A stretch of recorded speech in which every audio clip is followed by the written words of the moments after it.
Okay, we are live. Hi, this is William Ramsey. Welcome to William Ramsey Investigates. On today's show, I have a very special guest who wrote an excellent book on World War II.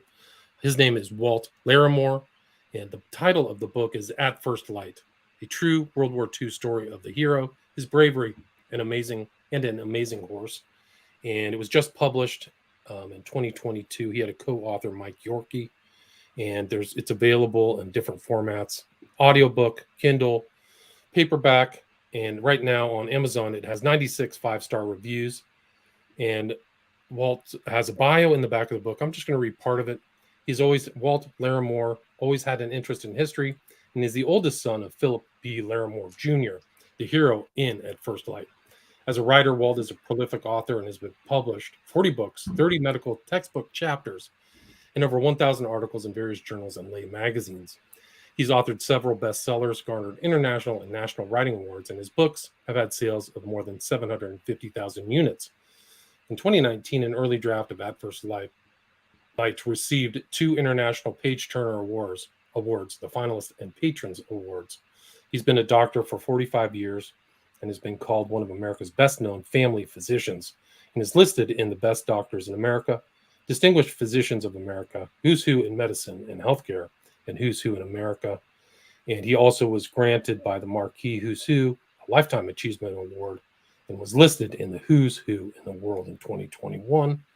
And he graduated from Louisiana State University with AOA honors, while his family medicine residency had an emphasis in sports medicine and was at the Duke University Medical Center, where he was named one of the top 12 family medicine residents in the U.S. He's delivered more than 1,500 babies and still see patients part-time. His website is drwalt.com. So you can see that in the show notes. You can link to that, and I'll have a link to the book as well. It's a very well put together book, and he can talk about all the research he did on it. But again, the title is At First Light, a true World War II story of the hero, his bravery, and an amazing horse. And it's Walter L. Larimore. So Walter Larimore, welcome to the show. William, it's great to be with you. Thanks for the privilege. Awesome. So for people who may not have heard your name or your book, this is a history book. You are a medical professional. Can you kind of talk about your background, your dad, and kind of what led you to put together At First Light?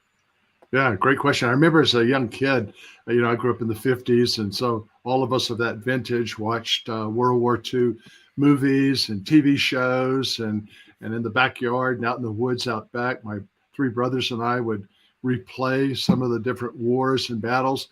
We knew our dad had been in World War II just because he had lost a leg. In his office, there were shadow boxes of medals, and there were pictures signed by generals Eisenhower, Young, Truscott, McCarr. So we knew he'd been a hero, but he never would talk about it. Even ask Mom, what went on? What do you know? And she would just say, well, he doesn't want to talk about it. And that was that until their 45th wedding anniversary. And I guess he got nostalgic or began thinking back on the past and knowing that there wasn't that much time left in the future. And so at their anniversary, my brothers and I were sitting around with Dad, and I just asked him, "You want to tell us any stories?" And William, I guess the timing was right. He began to tell stories. They poured out, and they continued to pour out every time we met with him. And quite frankly, I didn't believe a lot of them. They were literally unbelievable. But when he passed in 2003, we were cleaning out his items and found a Foot Locker that had over 430 letters, had 3 history books that recounted the same stories that he told. And so I began to put together his letters and those stories into just a kind of a family document. It had a lot of holes in it, so I began to do research to find out where he had been, when he had been there, what the actual fighting was about. And William, that ended up being 16 years, almost 16 years of research in facilities, about 8 states, United States, where I went to different facilities, different museums, archives, and even overseas travel to Italy, France, and Germany to discover what ended up being some really remarkable stories and some secrets that had never been told before. It was a long, long journey of writing, rewriting, editing, re-editing, but I'm just delighted on how it's been received so far. Yeah, congratulations. And it's a very well put together book. It's very chronologically ordered, maps, pictures too of your father and him with Eisenhower, very important to people as well. Can you kind of talk about his early life and where he's from and kind of what led him into the military? He was very young when he went in. Can you kind of talk about his Yeah. early background? He was the only child born in 1925, growing up in Memphis. His mother was a paralegal before there were paralegals. She was the executive for one of the top attorneys at the top firms in Memphis. And because of that, she often worked 12, 14, 16-hour days, sometimes 7 days a week. His dad was a conductor on a Pullman Railroad. He would serve either on the City of New Orleans train that ran from Memphis to Chicago or Memphis to New Orleans, or the Sunset Limited. And so his dad would often be gone days at a time. And dad wasn't really good at school. And so he tended to get in trouble both at school and kind of became a bit of a juvenile delinquent, a recalcitrant, if you would. His mom tried some finishing schools, which didn't help at all. She tried Sunday school and vacation Bible school, and that didn't help at all. And so finally, my grandmom and granddad got exacerbated and frustrated. And so in his ninth grade year, they sent him off to Gulf Coast Military Academy down in Gulfport, Mississippi. And William, that's where he found himself. He really took to the military training, to learning to fly, learning to sail, learning weapons, learning military strategy. He became an ROTC leader, and really sailed through military school. He finished military school about the time of Pearl Harbor. And so, because of his ROTC training and his recommendations, as a 17-year-old, he was able to go to the Army's Officer Candidate School, OCS, at Fort Benning, and became what still is the youngest ever graduate of Officer Candidate School at Fort Benning. He was 17 years old, just a month shy of his 18th birthday. Usually, you can't go to OCS unless you're a college graduate, and here he was, just barely a high school graduate, if you would. And then after that OCS training, he was commissioned as a second lieutenant in the Army in January of 1943. And he became the youngest officer in the U.S. Army, trained in the U.S. for about a year as a glider pilot, as a company commander. He got marksman badges. He was trained as a paratrooper, so really significant training. And then finally was pulled out of the glider unit and sent overseas to land at Anzio in January of 1944, where he became what I believe is the youngest frontline officer in World War II. And through 15 months of fighting, one of the most decorated frontline officers of World War II. Right. I mean, you have a list right there at the intro of the book of all of his decorations. It's almost like a full page. But he also, at that early age, he picked up a love for horses too. So he was an addition to all of his other accomplishments, kind of outdoorsman accomplishments. He really knew horses. Can you kind of talk about how that relationship with that animal started with him? Well, it sort of went along with his outdoorsmanship. He wasn't good at school, but because his father was a Pullman conductor, he could take the train from Memphis to northeast Arkansas, where his mother's family was from, and he would spend Friday, Saturday, Sunday every weekend on the farms. He learned to ride. He learned to be a marksman. It was said when he was 8 years old that he could shoot a corn kernel off of a fence post from 50 yards away in any position, supine or kneeling or standing. He learned outdoorsmanship. He learned how to camp. He learned how to set up camps. He learned how to hunt. He learned how to stalk people and hide from people. He went into Boy Scouting, where he learned to swim and to be a lifeguard. In fact, in the flood of 1934, he and another boy actually swam across the Mississippi River, one of his best friends, Bill O'Bannon. And so in the middle of the flood, they swam across the Mississippi and then swam all the way back. And so all of that background led him to develop an interest in horses. And they lived where he grew up. The house wasn't far from the stables where the draft horses that pulled the trolleys around downtown Memphis were kept. And so he would spend afternoons after school before his mom got home at this stable, learning to care for horses. And the stableman there said that he had a second nature with horses. He was a horse whisperer before whispers were popular. He could hear them, they could hear him, he could understand them, they could understand him. And so the stableman gave him a lot of responsibility early on with horses. And that sort of culminated on his 9th birthday when the Lipizzan stallions came from Austria, from Vienna, Austria, to do a show at the great Southern Coliseum there in Memphis. And so Dad went and spent a day with the Lipizzans, working with the stableman there, and actually, even as a kid, one of the he thought stablemen let him actually sit on a Lipizzan. Which, in fact, if you're being trained as a rider, what they call a rider, R-A-I-T-E-R, of the Lipizzans, you don't even get on a Lipizzan until you're 6 or 8 years into your training. And so this quote unquote stableman let Dad get on that Lipizzan, and it just changed his view of equestrianism.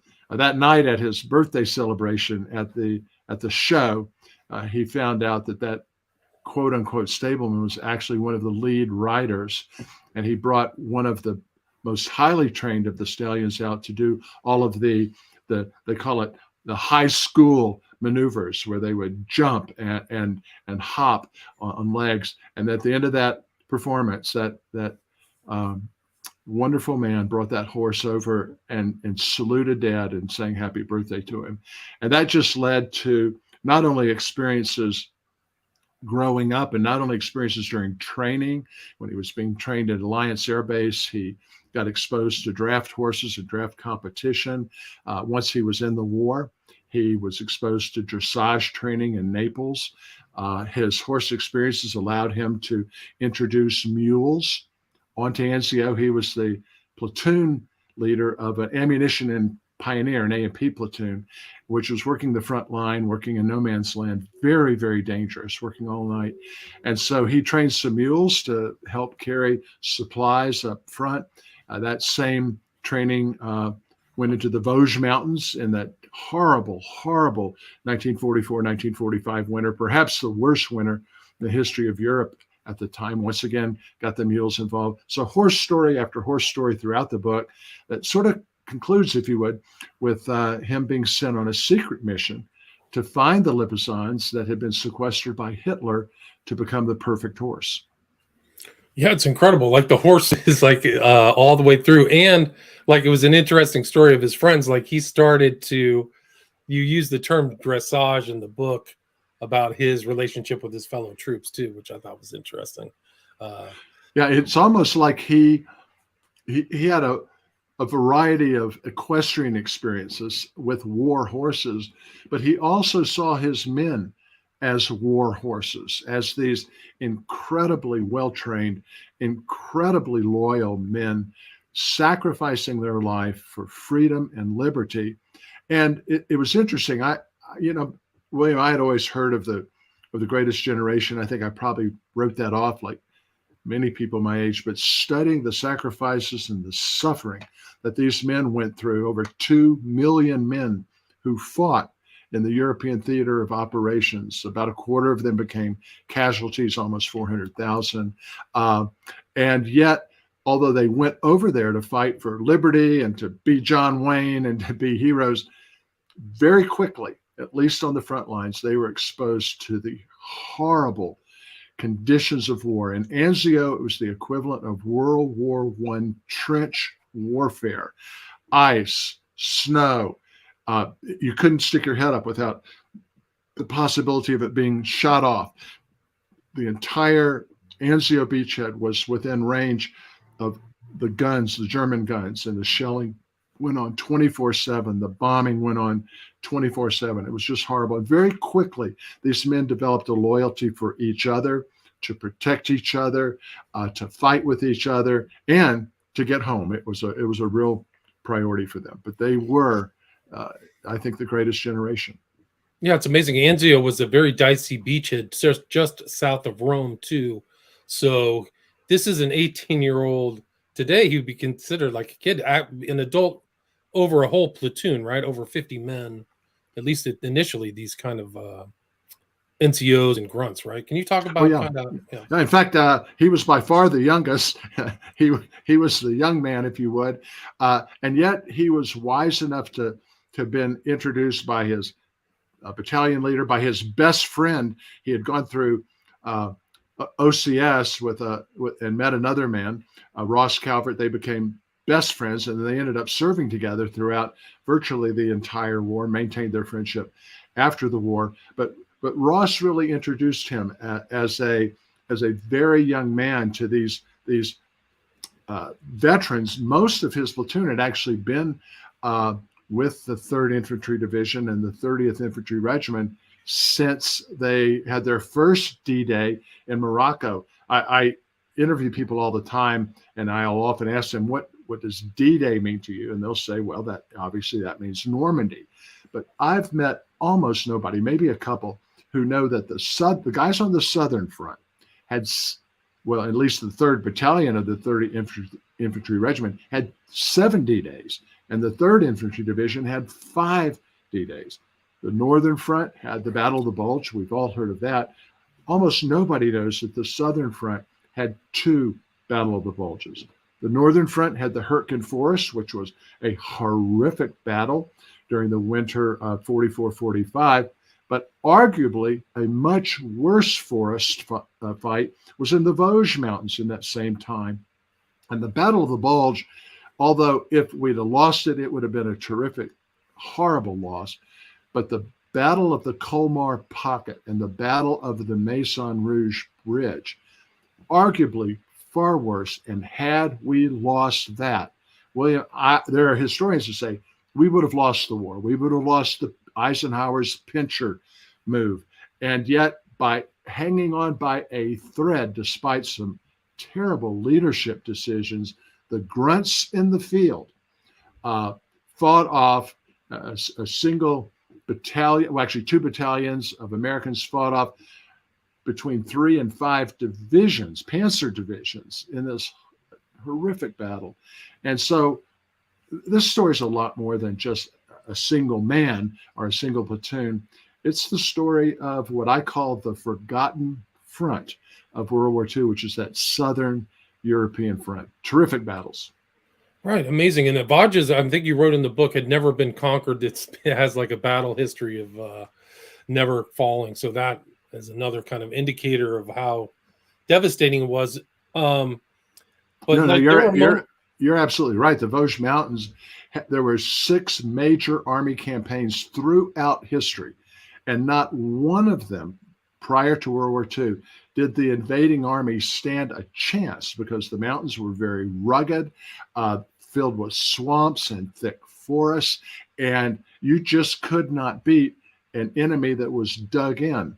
Well, here comes the 7th Army up through France after their 5th D-Day in southern France, August 15th in 1944. They're racing up France, chasing the German 19th Army. They almost outrun their supply lines. And then when they get towards the winter begins to set in. They know the Germans are dug into the Vosges Mountains, and Truscott develops a battle plan, and the men exercise it day by day by day. Terrific casualties, terrific losses, and they become the first army in history to defeat an enemy in the Vosges Mountains. And yet I think one of the big differences in this greatest generation was that these young men, in Dad's case, this teenager, did not see themselves as conquerors. They did not see themselves as overthrowing the other army, but rather they saw themselves as liberators. They wanted to liberate people who had lost their freedom, who had lost their liberty. And to that end, they were successful, William. Right. And they were welcomed on the way. There's many vignettes in your book about how warm the locals, whether Italians or French, were to them. And so there was kind of a symbiotic relation. There's like little pauses in the wars where your dad was like talking to an Italian family, or the French are helping him out or feeding them. So I thought that was interesting too. So they didn't see them, but he was wounded. I mean, high fever, shot in the arm, really banged up too. Can you talk about what happened when he went to, like, a lot of people may know the name Audie Murphy, but maybe you can talk about him and your dad. Yeah, said to be the most decorated of the frontline soldiers in World War II, had every major medal of valor. Dad actually had every major medal except the Medal of Honor. But they met. Dad was awarded 7 Purple Hearts. He turned down 3 of them because he did not feel they were worthy of the Purple Heart. The first one he turned down, William, was actually when he got malaria in Anzio. As the thaw was, as they were coming out of winter, as all of these swamps that had been flooded by Hitler, he knew, Hitler and Mussolini, they knew that if they damaged the dams and flooded this land that had been reclaimed, that the mosquitoes, when they came out, would the malaria would just devastate the U.S. Army or the Allies. And so Dad actually caught malaria, and that was his first hospitalization.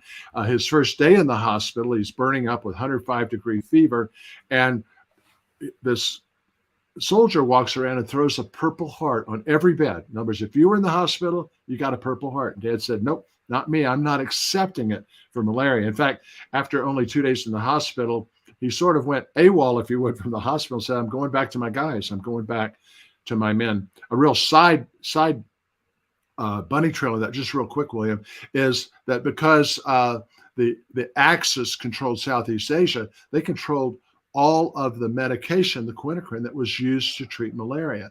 So Mussolini was convinced that by flooding these fields, by exercising biologic warfare, that he could defeat the army and Hitler could defeat the army just with malaria. But fortunately, there was an experimental drug in the U.S. called quinacrine, and that came over, and actually Dad took it. It saved countless lives from malaria. But beyond that, he had 6 other times that he was wounded. The second most serious of those was a leg wound that occurred during the Vosges Mountains. He and one of his men were taking ammunition and supplies into a group of raiders. It turns out they got surrounded by an elite German infantry division, and at the very last second, almost when it was they were to be overrun, he was shot in the leg and was evacuated, went to a hospital in southern France, and in the cot next to him in the officers' ward was this young man from Texas, Audie Murphy. And so they met, became friends.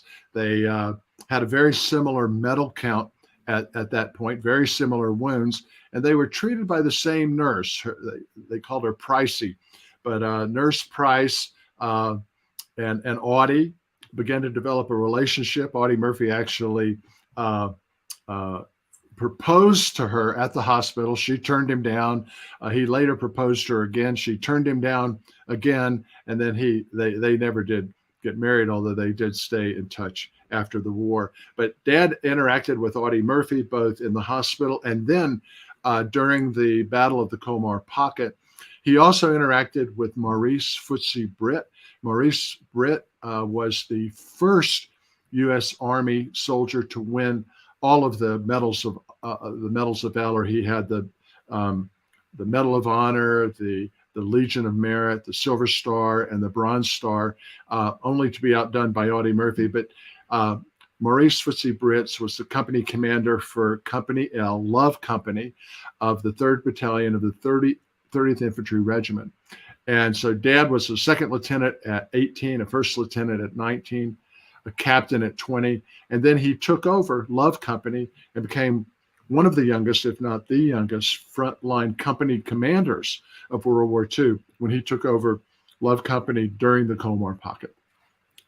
So how many troops did he have under his command at the last part? I don't even know how big a company is. Yeah, well, a company could be anywhere from 100 to 180 men. I don't know the exact number of the time that he took over. It was right in the middle of the Colmar Pocket. He was still serving as the commander for the A&P platoon, and then the young lieutenant that was the company commander for L Company was wounded, had to be evacuated during the battle, right towards the end of the Colmar pocket. And so Dad was put in as the company commander, interim company commander, but did such a good job of leading the men. That story is one of the sweeter stories. Once again, almost everyone older than him. And then he maintained that position of the company commander of L Company until just a month before the end of the war, when one of his point platoons was surrounded by a division of Germans, and he had to go in and save them, which he did with the loss of only one man, but with the loss of his leg. And that was it. Yeah. So he unfortunately lost his leg. I think he was shot in the arm too at one point, like it went through, but didn't break a bone. So he was very close to the end. And very interesting stories. Like he saw Churchill, and a lot of Americans don't know the whole drive from Anzio to the south of France and up the kind of, I think it's the Loire Valley. But I mean, that's a really interesting story that I think you cover really well. Can you kind of talk about him being in the water and how they kind of made their way? I think they had to join up with Patton, right? Or Montgomery. Can't remember. No, Montgomery and Patton were both on the northern front, but there was the Allies coming up from Monte Cassino and the Gustav line that were coming towards Rome, and then the breakout from Anzio, which was in May of 1944, and our listeners and viewers need to remember that Anzio was completely surrounded by mountains, and those mountains were infested, inhabited, deeply dug in by Germans. And so a breakout was predicted to be a very costly campaign. It was very well planned. During the nights of the month before that, 3 divisions were brought in under the secrecy of night. Supplies were brought in under the secrecy of night. This massive campaign was initiated, and when the breakout began, the 2 pinchers, the one from Anzio and the one from Monte Cassino, both were heading up to Rome together, and they were actually sort of in a race to see who would get there first. General Clark and the U.S. Divisions under him wanted to be the first into Rome, and so they fought up. It was horrific fighting to work up and work up and work up towards Rome, and then finally the Germans abandoned Rome at the last minute. And so then in June 4th and 5th of 1944, the Americans took Rome. There's great debate about who was the first in. Dad and his men said they were the first in. Other regiments said they were the first in. I don't think history has settled that question at all. But the mistake they made, if you would, William, was that they liberated Rome on June 5th of 1944. And so headlines were being prepared for all over the United States, massive headlines, big fonts saying Rome has been liberated. Those headlines were going to run on June 6th and June 7th of 1944. Eric Severide, who was later a journalist with CBS News and CBS Evening News, was embedded with the 3rd Infantry Division. And he tells a story in his biography of how all of the journalists were preparing their stories on June 5th. And the way it worked was that the journalists would have teletype access, deep cable access across the Atlantic, 1 hour a day maximum. The other 23 hours a day were all for military use. So that night of June 6th, they were all preparing to teletype their stories that were going to burst across the headlines of America the next day. And a BBC journalist walked in and said, "Boys, throw your papers away. The invasion of France has begun up in Normandy." And so they quickly became, it was already the Forgotten Front, but now the first liberation of a major capital in Europe became a page 14, a page 16 story. In fact, when I've interviewed people, I've asked them, what was the first capital liberated in World War II in Europe? People almost universally say, well, it was Paris. Well, Paris was liberated by the northern guys in August of 1944. But very few people know the first city liberated was Rome on June 5th of 1944. So the guys kind of had, the Southern Front guys kind of had a chip on their shoulder that they didn't get the PR. My take on that is that after the Kasserine Pass and after when Patton came in, Patton was a PR hound. He loved embedding with journalists, taking them with him. He did that through Sicily. And then when he was taken away from the Southern Front and then later moved to the Northern Front, he, Bradley, and Montgomery were all PR hounds. They all had the press with them. They all had the press traveling with them day to day. The Southern Front generals didn't have that interest in the press. Their interest was fighting and winning a war. And so I think that contributed to what I call the forgotten Southern Front. And my hope and prayer is this book will help resurrect and reinvigorate that amazing front. The Northern guys, incredibly brave. Their suffering and sacrifice was huge. But they fought for 336 days. On the Southern Front, those guys fought for 913 days. That's where it all started, right? It started in Morocco. It all started, and in a way it ended. You know, the Southern Front guys fought across Northern Africa, into Sicily, into Italy, across Southern France, in through Alsace of France. They crossed the Rhine River 3 times. The Northern guys crossed it once.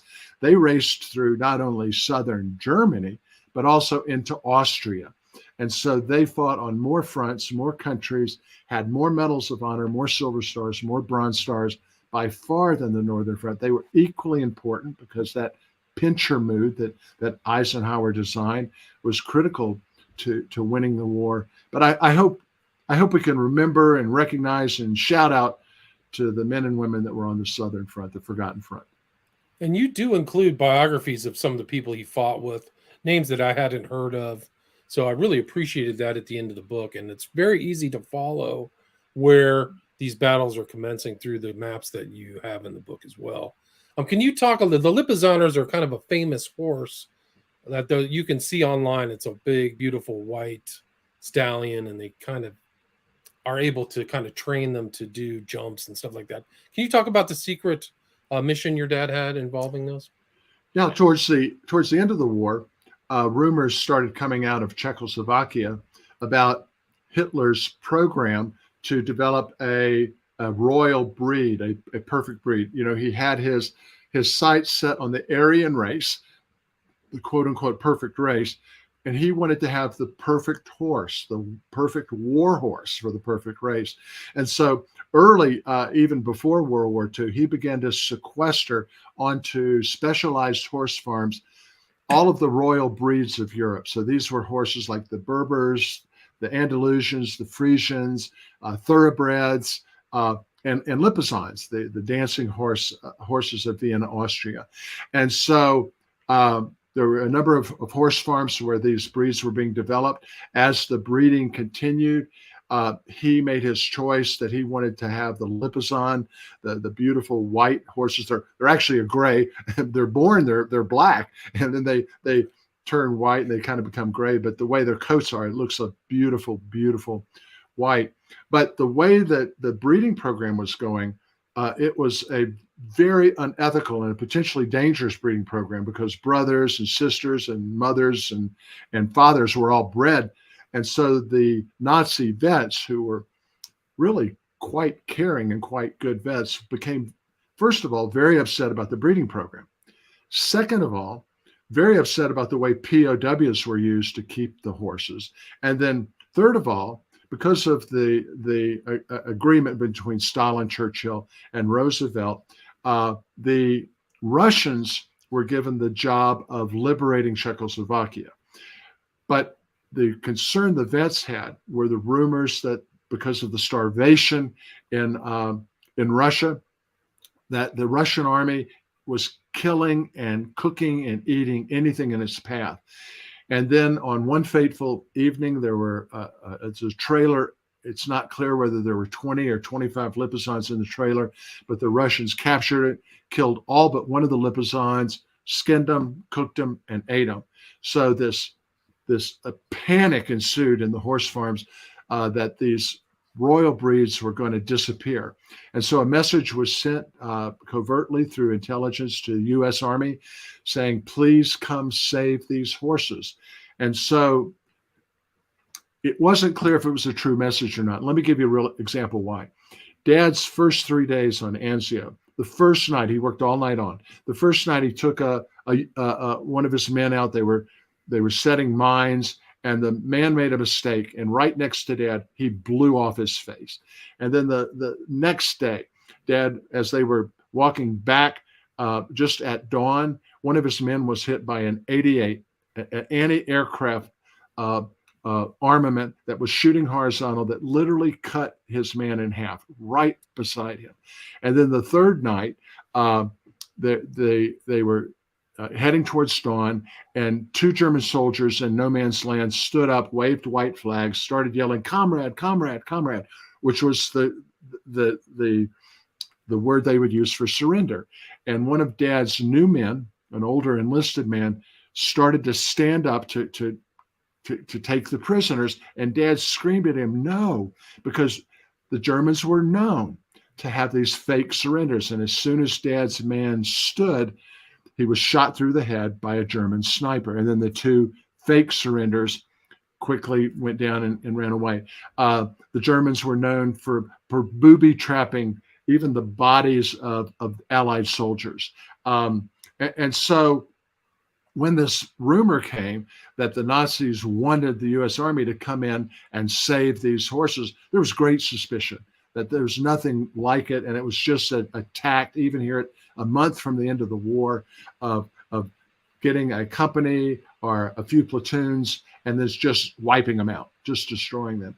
So the decision was made to send in a small Piper Cub that was a reconnaissance plane with a pilot and with a man who knew horses. And they needed a volunteer to fly 200 miles into Czechoslovakia, land in the forest.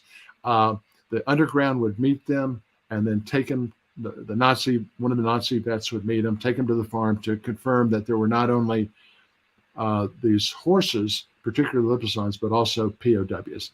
And so Dad was asked to do that. He volunteered. The conditions were pretty severe, William. He was told, "You'll have no identification, neither you nor the pilot.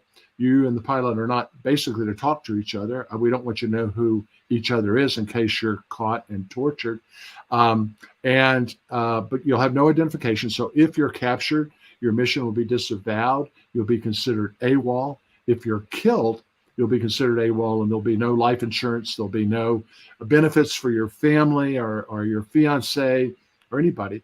And Dad, without even, at least according to the records, without even thinking about it, said, "I'll do that." And the next morning before dawn, they took the Piper Club. They flew almost 200 miles in Czechoslovakia. It was a cloudy day, which helped in the sense that it was easier for them to not be seen, but much harder to navigate.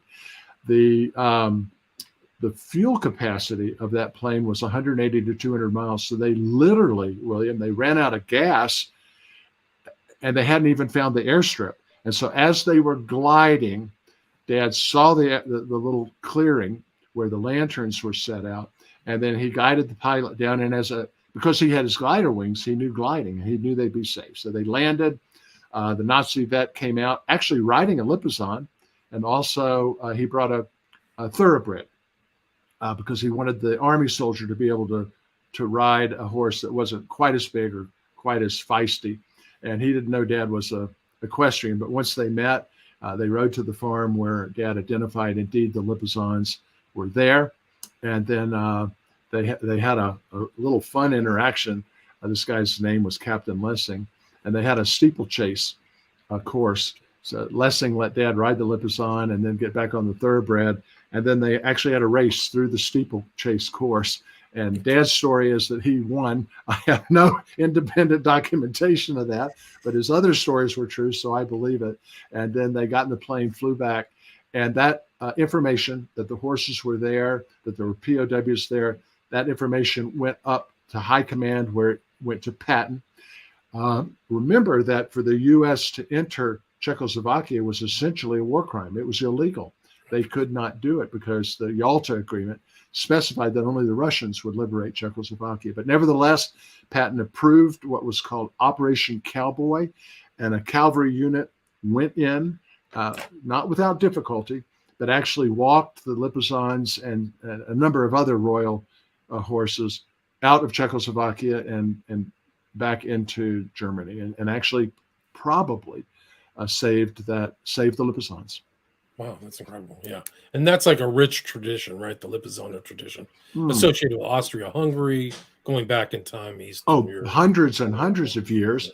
And later, the Austrians were so grateful to the Americans for saving the Lipizans that they actually sent, I believe it was 8 Lipizans to Arlington at Fort Myer in Washington to become a caisson platoon to bury American heroes.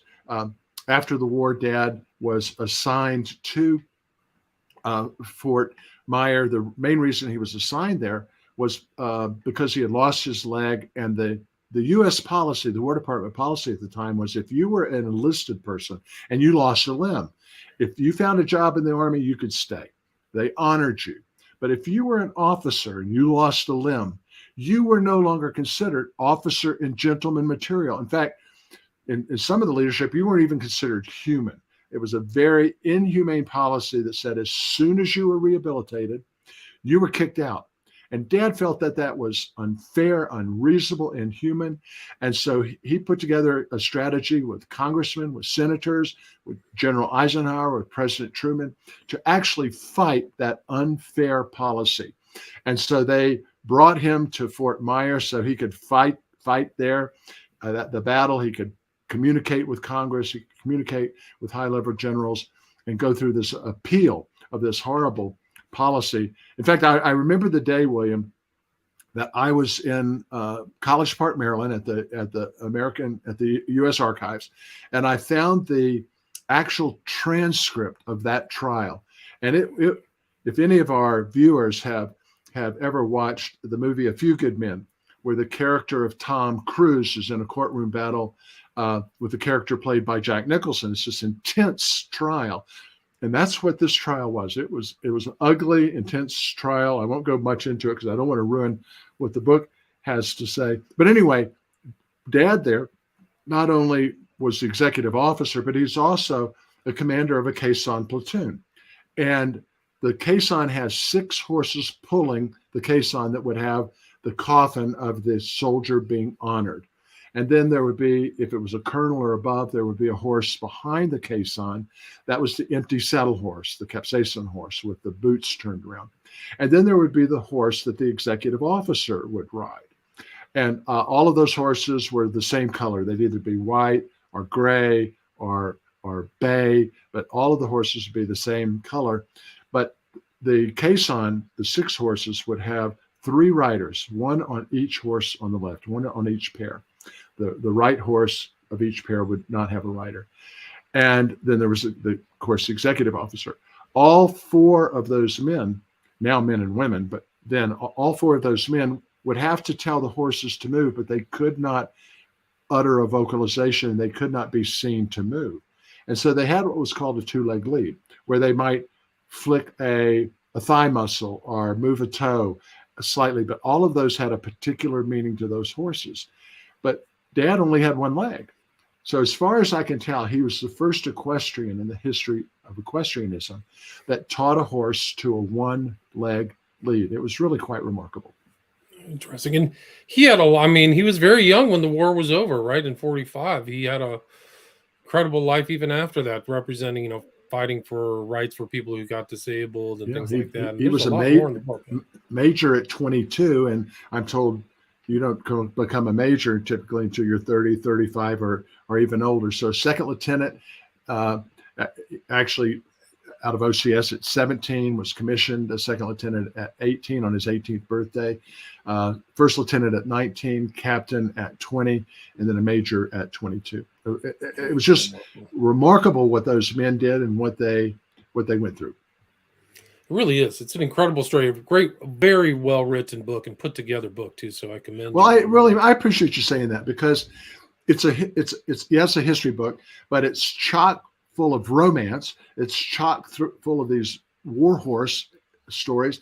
It's chock through with this legal fight for amputees and what he went through, the discrimination that he went through as an amputee, not just from other Army officers, but from women. They typically loved men with a uniform and medals, but boy, when they found out he didn't have a leg, it was much more difficult. And I think one of the sweet part of the stories is how he developed horse therapy in the hospital that he was in for other amputees. It was an amputee hospital in Atlanta, Georgia. And then how the chaplains, the Army chaplains, were wise enough to be able to counsel him and how he could overcome this, being an amputee. In one of his letters that he wrote, he actually talks about his self-image being damaged, his future was uncertain, and he was talking to one of the chaplains about that. And what he wrote, it's one of my favorite quotes in the book. I've got it. If I could share it real quickly. Please do. Yes, please do. So he was confessing these awkward feelings, and this is what he wrote that the chaplain told him. He said, "Son, your wound will either make you a bitter person or a better person. It'll either harden your heart or it'll soften it. You'll either be a person changed for the worse or one who chooses to make the world better. In my opinion," this chaplain said, "the worst disability in life isn't being disabled. It's being disabled with a bad attitude. The Germans smashed your leg, but don't let them shatter your heart, your talents, your gifts, your will, or your faith in God and the plan he has for you. The choice is up to you, but you need to make that choice." And that for Dad was a real game changer, to think, well, how do I be a better person? How do I change the world despite this terrible disability? It's amazing. Yeah, he had an amazing life. And really, one of the other aspects of the book is all these letters that you went through. He's communicating with your grandma, your grandfather, sending letters. Back in the day, those missives were all important, sending these letters. So you include those in the book to great effect, I think, because it just shows the authenticity and what people were thinking at that time. But while we are at the 50-minute mark, where's the best place for people to get At First Light? What do you recommend? Oh, well, any of the online sites have it available. It's in hardback. It's an audiobook. The paperback will probably be out next year. I love the narration. The one of the best audio narrators in America. He does Stephen King's books, does Vince Flynn's books. He's done the Bible. He's done all the classics. But What's his name? George, I forget his last name. I'm blanking on it. But okay. The narration on the audiobook is just spectacular. He does all the different characters in a wonderful way. It helps bring the book to life. It is a history book, but it's written in a newer genre called narrative nonfiction or creative nonfiction, where it's written, as I think you've indicated, much more like a novel, chock full of conversation and shocks and twists in the plot, but very short chapters. And I think that's one of the reasons it's up again for an International Page Turner Award. It had not been announced, but it'd be announced next month, but it's in the finalists for the best book, nonfiction book, the best co-written book, the best book by a golden author. I guess I'm a golden author, and also for best audio book and best cover. So I'm delighted with the way it came out. And I really appreciate your feedback that you enjoyed that page turning aspect. Yeah, George Guidall, Guidall. And also another aspect that I learned, I'm not a real military weapons and equipment, but you really have that element in this book. You point out what the Germans were doing and kind of all the equipment that was involved, so you can kind of see what was going, the World War II application of military. Yeah, and for the military man and woman and the historian, there were 5,800 primary sources, over 750 citations. But I've tried to make that where it's not a disturbing part of the book. And so a lot of the military language is pulled out of the text and put into footnotes for those that want to know what a potato masher is and what a Sherman tank is and what the difference is in an M1 Garand and an M1 carbine and what the difference in a heavy machine gun and a light machine gun, et cetera, et cetera. That information is available. I've had a number of reviewers reviews have been amazing, how well reviewers have received it. But a number of them said, well, I read it first for the story, and then I went back later and read the footnotes and reached an even deeper level of understanding of this, truly the greatest generation. And one real quick thing, William, you mentioned that, Dad wrote 436 letters, and this book wouldn't exist without those letters. And one of my encouragements to our viewers and listeners would be, all of us do emails and we do texts, but I hope this book will be a reminder that there's nothing quite like the written note, something you take the time to hand write and send to somebody. But especially for your children, your grandchildren, your nieces, your nephews, to be able to leave behind a bit of your legacy in writing is a lost art. And it's something that I hope more people will be encouraged to do because of this book. Yeah, and it just shows that repository of his writing passed on into this book. Maybe something he didn't even expect. Yeah, right. Was re-put up so other people like me can appreciate it. So it's very important. And you had a lot of big military names wrote about how great the book was too. So I couldn't believe it. The first person that reviewed it was David Petraeus, the former commander of Afghanistan, former director of the CIA. I don't know him, but one of our technical advisors, who's a physician and an infantry person, sent it to him, and he contacted me. He said he read it in 3 days, and he wanted to know if I would accept his endorsement. And in fact, his endorsement's on the front of the book. He said, this story is extraordinary. Don't miss this remarkable book. But there's four-star generals who endorsed it, including the first female Army 4-star officer, Air Force 3-star and 2-star general. But then the athletic legends, Coach K, Coach Krzyzewski, the head basketball coach at Duke, also read the book in 3 days during his last season and of coaching, and endorsed it along. Joe Gibbs, 3-time Super Bowl winner, 3 times NASCAR winner, gave it a beautiful endorsement. Dan Reeves, who was a Super Bowl champion coach and player, Dan read it on his deathbed. I didn't realize at the time that he was terminal, but it was the last book he read and the last book he endorsed, and his endorsement is there. Pat Williams, who founded the Orlando Magic, is a World War II aficionado.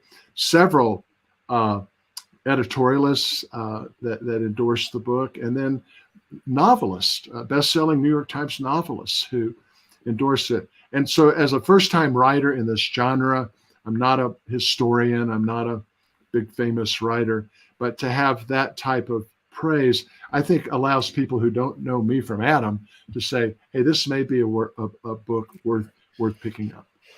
Good point. And I think that the reviews on Amazon are indicative of that. 96 5-star reviews right now, audiobook. And your website is drwalt.com. If people want to reach out to you or follow up with you, is that a good place to send? Absolutely. drwalt, Dr. Walt, drwalt.com. They can sign up for an email. I send it every day. It's got health and book type stuff. Comes out on a daily basis at drwalt.com. And feel free to write me. I'd be glad to interact with anybody who would. I just am back from New Orleans, actually, William. The Military Writers Society of America gave the book a silver medal. And then as of today, it's up for another 8 major book awards. And wow. So I hope that will all facilitate more of us learning about and remembering this forgotten friend as we head towards Veterans Day. And then, of course, next year, Memorial Day. I hope that on those days when we're picnicking and barbecuing, that we'll remember. We'll tell a story, even a brief story, about the men and women who preserved liberty from fascism and totalitarianism. And even in these times of great political debate and divide, I hope there's one thing that we can agree upon. And there was a time when the world was on a precipice, and America fought for and saved freedom and liberty. And I hope we can always honor our men and women who serve in uniform. I hope so too. Great discussion. Thanks so much for your time. Congratulations on the book and its awards. Full title again is At First Light, a true World War II story of the hero, his bravery, and an amazing horse. The author, again, full name is Walter L. Larimore, and I will put his website in the show notes so you can contact him there. Walt, thanks so much for your time. You're more than welcome. Thanks for the privilege, William. All right, great.